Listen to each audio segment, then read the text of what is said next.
10h26, estamos de volta com o Manhã Bandeirantes. Começar a rodar nossa reportagem. Major Arruda Leite acompanhando 3 operações que estão sendo deflagradas ao mesmo tempo e em conjunto. Ministério Público Federal, Ministério Público de São Paulo e Polícia Federal. São organizações que adulteram combustível. Um crime antigo, mas que sempre aparece em novos casos. Maju, bom dia. Oi, Lupato, Sabino, bom dia a vocês, bom dia a todos. Essas 3 operações são uma consequência de uma operação que foi deflagrada lá em fevereiro. E nessa operação que foi deflagrada em fevereiro, a investigação identificou 3 organizações criminosas que são especializadas em adulteração de combustível de diferentes formas, inclusive usando o metanol, que é uma substância altamente inflamável e tóxica e que tem um uso proibido aqui no Brasil. Então, o objetivo dessas 3 operações é acabar com o esquema de corrupção dentro da Agência Nacional do Petróleo, Gás Natural e Biocombustível. Uma dessas operações leva o nome de Barão de Itararé, que tem aí como foco os trabalhos da Polícia Federal em conjunto com um grupo de atuação especial de combate ao crime organizado, o GAECO, e foi identificado um auditor fiscal da Secretaria da Fazenda do Estado de São Paulo, suspeito de favorecer essas organizações. Então, esse auditor fiscal ele foi afastado e teve o bloqueio de R$75 mil das contas bancárias. A gente já tem uma posição da Secretaria da Fazenda em relação a esse auditor fiscal, a esse afastamento. Eles mandaram em nota à Rádio Bandeirantes dizendo que estão à disposição das autoridades e vão colaborar com esses desdobramentos dessa operação do Ministério Público por meio da Corregedoria da Fiscalização Tributária. Inclusive, a Secretaria da Fazenda disse que já vem atuando em diferentes frentes para combater a sonegação fiscal, a lavagem de dinheiro e também a adulteração de combustível, inclusive vem atuando com os órgãos que hoje deflagraram essa operação, que é a Polícia Federal e o Ministério Público do Estado de São Paulo. Uma outra operação, essa que leva o nome de Meta-Suborno, também da PF e do GAECO, mas dessa vez com um foco no Instituto de Pesos e Medidas do Estado de São Paulo, no IPEM. 8 servidores foram afastados do IPEM e outras 6 pessoas tiveram as contas bancárias bloqueadas, investigadas, são pessoas investigadas pelo crime de corrupção passiva. A terceira operação, essa é um trabalho da Polícia Federal com o Ministério Público Federal, afastou 2 empregados terceirizados que prestam serviços para a Agência Nacional do Petróleo aqui em São Paulo. Essa operação, além da capital, também aconteceu em Aracaju, no estado de Sergipe, então com esses 2 funcionários terceirizados afastados da ANP. Ao todo, foram 17 mandados de busca e apreensão com essas operações acontecendo, como eu disse, na capital, em Aracaju, no estado de Sergipe, também em São Bernardo do Campo. E os crimes investigados são os de corrupção ativa, tráfico de influência e corrupção passiva. Então, essas 3 operações hoje com o foco de acabar com esse esquema de corrupção que tem objetivo central a adulteração de combustíveis no estado de São Paulo. Volto com vocês. Olha, Lupato, isso é mais uma prova de quanto o crime organizado está infiltrado em governos de todos os níveis, governos em todas as áreas. O crime organizado tomou conta. Viram quantos funcionários, a Maju nos explicava, foram afastados por causa dessa operação. Pois é, e olha, a gente recebeu algumas imagens aqui da apreensão realizada na casa de um dos líderes de organização criminosa especializada em adulteração de combustível, que é alvo de uma dessas operações de hoje.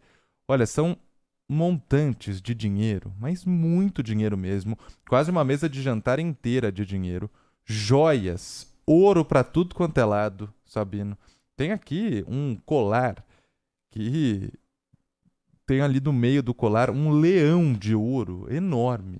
Deve custar uma fortuna. Coleção de relógios. São vários itens que foram apreendidos durante essa operação. Operação Barão de Itararé, que tem como um dos alvos servidor da Secretaria da Fazenda do Estado de São Paulo, como a Maju bem trouxe. a secretaria diz que está à disposição das autoridades e vai colaborar com os desdobramentos da investigação do Ministério Público por meio da Corregedoria da Fiscalização Tributária, ou seja, já temos também um posicionamento da Secretaria Estadual da Fazenda aqui de São Paulo. Obrigado, Maju. Até mais. Obrigado, Maju.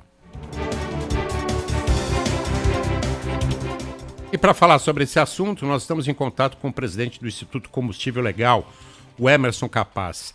Emerson, agora até a agência nacional responsável pela fiscalização tem envolvimento do crime organizado e tem envolvimento de corrupção nessa questão aí do combustível adulterado. Bom dia. Bom dia, Sabino. Bom dia aos ouvintes da Rádio Bandeirantes. Um prazer falar com vocês. Nós sempre temos feito um trabalho no Instituto Combustível Legal de que essas organizações criminosas que a gente tem tentado levantar, inclusive mostrar a importância do governo federal, governos estaduais trabalharem contra isso, é que o poder deles aumenta a cada mês, a cada ano e se infiltra em todas as, não só nos segmentos econômicos, como também governo municipal, governos estaduais, governo federal, às vezes Câmara e Senado, e fica cada vez mais difícil você fazer um trabalho de concorrência desleal para que você possa ter mais arrecadação e mesmo uma competição mais saudável em todos os setores. Agora, bom dia para o senhor, primeiramente. São várias as formas de adulterar o combustível e, além disso, sonegar imposto. É uma prática que vem aumentando, mas com novas formas, novos meios que são utilizados por essas empresas que estão fraudulando o sistema, é isso? A sofisticação aumenta, né? Você começa a perceber que, por exemplo, o caso do metanol que foi levantado aqui numa das operações. Há quase um ano atrás a gente levantou, inclusive com alertas da ANP, de que estava aumentando muito a entrada do metanol, que é um produto químico que não pode ser usado, causa cegueira no frentista. Ele é misturado na gasolina ou no etanol, custa R$1 a menos do que o etanol e por isso é usado, mas ele, na verdade, é um produto para ser feito laminado de plástico ou na mistura de biodiesel, jamais no combustível. Ele, inclusive, pode corroer o motor do consumidor final. Então, a gente vem começando a ver uma sofisticação muito grande. Eu costumo dizer que, no caso específico do crime organizado, no setor de combustível, eles estão do poço ao posto. Não é que eles estão somente com postos de combustível, distribuição. Eles têm transportadoras, eles começaram a entrar no sistema financeiro, eles conseguem ter, inclusive, adulteração de bombas, que eles conseguem fazer o chip na bomba, o uso de metanol, a nafta importada que eles entram com liminar. E veja, Sabino, eles conseguem liminares, às vezes, de desembargadores. Ou seja, o desembargador dá uma liminar para não recolher o ICMS, no caso da monofasia do diesel, que é obrigado a recolher na refinaria quando você importa ou quando você sai da importação e o diesel entra no Brasil. E eles conseguem liminares. Nós derrubamos uma série delas no Amapá, junto com secretarias de Fazenda, mas a sofisticação, ela aumenta, o poder econômico é muito grande e eles estendem esse poder. E a nossa preocupação agora, inclusive, nós temos uma eleição municipal, agora em outubro. Com certeza você vai ter candidatos financiados pelo crime organizado. Uau, essa é uma fala bastante forte, bastante importante, que o eleitor precisa prestar atenção aí. Hoje se tem uma ideia de quanto por cento desse mercado de combustível ou da distribuição de combustível está dominado pelo crime organizado, Emerson? Olha, Sabino, na verdade, a gente tem alguns levantamentos, mas é muito difícil você ter precisão nisso. Por quê? Porque eles atuam nas sombras, né? Você não consegue fazer um levantamento com clareza, são fundos offshore que encobrem os verdadeiros donos dessas máquinas de operação.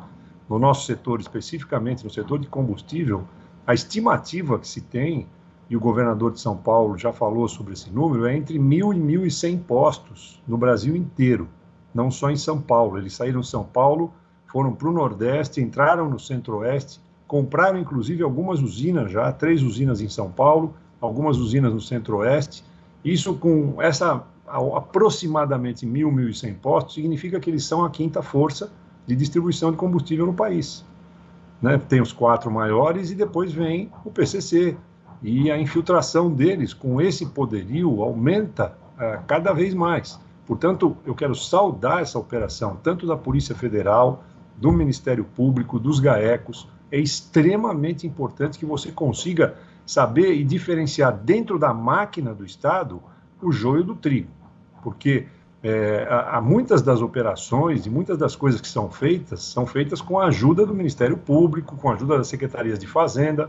Quando você tem alguém lá dentro que informa esse pessoal antes das operações, você não tem sucesso em nenhuma delas. Eu queria entender também o seguinte: como é que o consumidor, quando chega na bomba ali, quando chega no posto de gasolina, pode identificar se o combustível está adulterado ou não? Tem alguma dica para dar? É assim, Sabino, o que nós temos dito, inclusive no nosso site combustívellegal.org.br, para poder ter informação, tem 10 dicas úteis para o consumidor, mas o mais importante é assim, desconfie de preços muito baixos. Essa é uma regra que, às vezes, quase sempre ela consegue ajudar, porque o sistema de combustível, a distribuição de combustível e os postos, a diferença não pode ser maior do que 20, 30 centavos por litro de gasolina ou diesel ou etanol. Por quê? Porque a margem é muito pequena, é de 3% a 5%. Quando você vê uma diferença de 70 centavos, 80 centavos, às vezes R$1 no litro, você fala, opa, oportunidade, vou entrar. É fria.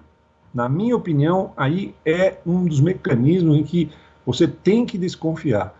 Outra dica é sempre ter nota fiscal. Se tiver um problema no motor do seu carro, você pode usar essa nota para acionar o PROCON, o IPEM, a ANP, os órgãos fiscalizadores, e com isso, pelo menos, se o seu motor estiver danificado, você conseguir uma reparação financeira para aquele dano que o seu carro teve. E olhar cada vez mais postos de confiança, postos de marca ou até postos de bandeira branca que você confia por ter já todas as vezes abastecido lá sem problema no seu veículo. O senhor já confirmou aqui que o crime organizado está infiltrado no mercado de combustível no Brasil. Mas dá para a gente dizer que na maioria dos casos de combustível adulterado, por exemplo, é o crime organizado por trás? Por quê? São negócios fraudulentos. As empresas que muitas vezes usam, entre aspas, o sistema tributário do Brasil para, entre estados, conseguir sonegar o imposto e reduzir o preço do combustível. São várias as formas que o senhor já explicou aqui, e aí por isso a minha pergunta, se o crime organizado é maioria nessas fraudes. É difícil afirmar isso, é muito difícil você afirmar, porque, assim, é como eu falei, eles gostam de atuar sem serem identificados e fogem exatamente dessa identificação. Praticamente, você vê postos, inclusive, espalhados já pelo Brasil inteiro. Nós, obviamente, por ser um instituto legal, o Instituto Combustível Legal, um observatório privado, nós temos acompanhado há anos a evolução desse processo. Mas eu posso afirmar para você que não é só em combustível. O que me preocupa no crime organizado é que ele está se estendendo a vários outros setores da economia. Foram feitos eventos sobre isso na CNI, Fiesp, Firjan. Chega a ser um montante de desvio de 540 bilhões de reais entre sonegação, entre perda dos setores que não conseguem competir. Você vê isso em cigarro, você vê isso em combustível, em materiais de construção. Você vê isso, por exemplo, no Rio de Janeiro, Sabina, é uma coisa impressionante. Você tem o GatoNet, você tem a água que você não consegue entrar, você tem a luz que você não consegue cobrar, 40% da energia da Light não é conseguido cobrar. Como que uma empresa sobrevive onde 40% do faturamento dela ela não consegue entrar e cobrar? As faturas são vendidas pelo Comando Vermelho. Então, é uma extensão que eu queria sempre alertar, e a gente tem feito isso junto ao Ministério da Justiça, às secretarias de Fazenda, aos outros segmentos. Inclusive, dentro do Conselhão, nós temos uma luta forte com os outros setores para organizar isso, que a extensão é muito grande e perigosa. Tem países que hoje já tem que o Estado não existe, você tem um Estado paralelo, que é o Estado do crime organizado. Nós estamos vendo aí operações policiais, né, como a de hoje, mas eu queria entender se na sua avaliação também o Poder Legislativo precisava pensar numa legislação mais rigorosa para combater isso. Precisa, viu, Sabino? E eu vou dizer para você, o ministro Lewandowski encaminhou ao presidente Lula, que deve encaminhar isso ao Congresso, uma PEC, uma proposta de emenda constitucional que muda a possibilidade de atuação da Polícia Federal, da Polícia Rodoviária Federal, para combaterem com mais eficiência o crime organizado, né? E criar uma força nacional e o fundo, que eles chamam o Fundo Nacional de Segurança Pública. Né? É muito importante essa PEC que está encaminhada, ela vai ao Congresso já praticamente em agosto, e é uma proposta que muda a atuação com mais força da Polícia Federal, da Polícia Rodoviária Federal. E existe, Sabino, foi bom você levantar isso, uma legislação que está parada no Senado há 5 anos, que caracterizaria o devedor contumaz, não só em combustível, mas em todos os setores. Essa lei, ela seria extremamente importante, porque a hora que eu caracterizo estas empresas que entram no segmento e sonegam para competir, nós teríamos condição de enquadrar melhor e ter um regime especial da Receita em cima dos devedores contumazes, que são aqueles que nunca pagam, entram na justiça, são essas caracterizações aí do crime organizado, são sempre por trás deles, o crime organizado tem um devedor contumaz. Né? Essas empresas todas são caracterizadas como devedores contumazes. A legislação nacional não cobre isso ainda. Nós estamos lutando pelo PL 164 no Senado, tem o projeto de lei complementar 125 e tem na Câmara o PL 15, que deve ser votado em agosto, se a Receita conseguir a articulação que nós estamos fazendo junto com eles para essa caracterização. Agora, é muito importante que o Senado e a Câmara atentem sobre essa atuação do crime organizado. Você sabe, Sabino, eu já fui deputado federal, no Congresso é uma coisa muito difícil. Você, às vezes, por exemplo, no caso desse, fica 5 anos o projeto em tramitação e não conseguem votar por forças estranhas que impedem a votação. Agora, o senhor falou sobre o preço, que pode ser o principal indicativo de que o combustível é adulterado, ou seja, deve acender um alerta na cabeça do consumidor. Existe alguma outra forma do consumidor bater o olho, identificar e evitar o combustível adulterado? Visualmente é muito difícil. Por isso que eu falo sempre nesse equilíbrio, né? As ofertas miraculosas não devem ser fruto, a não ser que você já conheça determinados postos de combustível que você tem frequência de atuação sua, que é passagem sua e você conhece bem aquele posto. Mas sempre a questão do preço é aonde você pode identificar com mais facilidade, porque visualmente é difícil. Tem um identificador, por exemplo, do lado da bomba, que mostra se o combustível ali do lado de uma bomba de etanol, se ele está dentro daquela, tem uma linha determinante ali, mas visualmente isso praticamente é impossível as pessoas fazerem. Por exemplo, no caso de você misturar no etanol na gasolina, o etanol, ele na gasolina que é colocada à disposição do consumidor, o limite é 27,5% de etanol. Se você colocar 50% de etanol nessa gasolina, o carro flex, ele anda normalmente, sem problema. Só que você não vai ter o rendimento da gasolina que você comprou e foi vendido para você com preço de gasolina, etanol. Como é que você vai identificar? Só fiscalizando. Por isso a gente tem falado muito que a ANP é um organismo importante, que precisa ter uma estrutura relevante. Ela está com um orçamento super abaixo do normal, por conta do corte do governo federal, mas a ANP é o único instrumento de poder de fiscalização para ir lá e fazer isso. Nós temos no combustível no Instituto, combustível legal, o que a gente chama cliente misterioso, que ele roda os postos sem saber e sem identificação. Nós fazemos depois uma certificação do combustível recolhido e encaminhamos para a ANP para ajudar na fiscalização daqueles que foram identificados por nós como postos que têm problemas, tanto com bandeiras como postos sem bandeira. Isso é uma ajuda que a gente está prestando à ANP. E aí, para saber o preço de segurança, é só checar aquele balanço, por exemplo, da ANP, que é divulgado semanalmente com o preço médio. Se estiver muito longe disso, melhor acender um alerta. Exatamente isso. É a melhor forma de a gente fiscalizar e sempre, quando colocar no posto, olhar um pouco essa questão de você vai encher o tanque, normalmente teu tanque tem 40 litros, fica de olho se entrou 40 litros mesmo, não entrou 35, 36, que esse é o chamado chip na bomba. Também é um problema difícil de identificar. Eu já vi, por exemplo, algumas pessoas que no carro cabia 50 litros, o cara trouxe uma nota de 70 litros. Então isso é muito complicado, tem que ficar muito de olho. Emerson Capaz, presidente do Instituto Combustível Legal, participando aqui no Manhã Bandeirantes. Obrigado pelas suas informações. Bom dia. Bom dia, Sabino. Um prazer sempre muito grande. Obrigado aos ouvintes e obrigado a você. Um abraço. Obrigado. 10h47.